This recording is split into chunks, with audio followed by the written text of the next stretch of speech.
मातीतनं रांगड्या भाषेचं कोल्हापूरकरांचं हक्काचं channel Kolhapur ब्रेकिंगला subscribe करा आणि बेल आयकॉनला क्लिक करायला विसरू नका। नमस्कार, आज 1 ऑगस्ट सकाळचे 7 वाजायला आलेले आहेत आणि आता आपण धरणस्थळावरून बघत आहोत। राधानी धरणाचे आज 3 दरवाजे सुरू आहेत। काल रात्री 1 दरवाजा पुन्हा बंद झालेला आहे, म्हणजे काल सकाळी जे 7 दरवाजे सुरू झालेले होते त्यामधले 4 दरवाजे काल दिवसभरामध्ये बंद झालेले आहेत।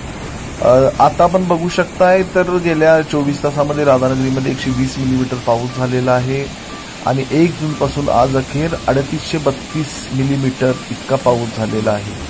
आपण बघू शकताय राधानगरीच्या जो धरणाची जी पाणी पातळी आहे ती सध्या 346.97 आहे, म्हणजे 347.50 च्या खाली आहे।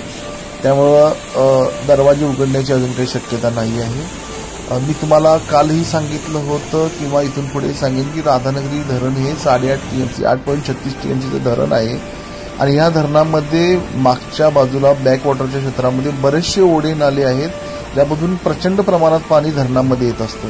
त्यामुळे थोडा जरी पावसाचं प्रमाण वाढलं तरी सुद्धा हे दरवाजे पुन्हा ओपन होऊ शकतात, उघडू शकतात आणि पावसाचं प्रमाण कमी झालं की ते आपोआप बंद होऊ शकतात। त्यामुळे कुणीही पॅनिक होण्याची गरज नाही आहे।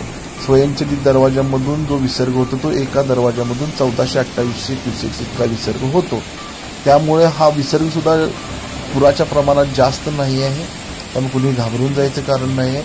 फक्त तुम्ही प्रशासनाकडे लक्ष द्या, त्यांच्या सूचनांकडे लक्ष द्या, त्यांच्या सूचनांचं तंतोतंत पालन करा आणि राधानगरी धरण, राधानगरीचा पाऊस या संदर्भात काही आपल्याला अपडेट्स हवे असतील तर आमच्या चॅनल सबस्क्राईब करा आणि तुमच्या सर्वांपर्यंत ते पोहोचवा।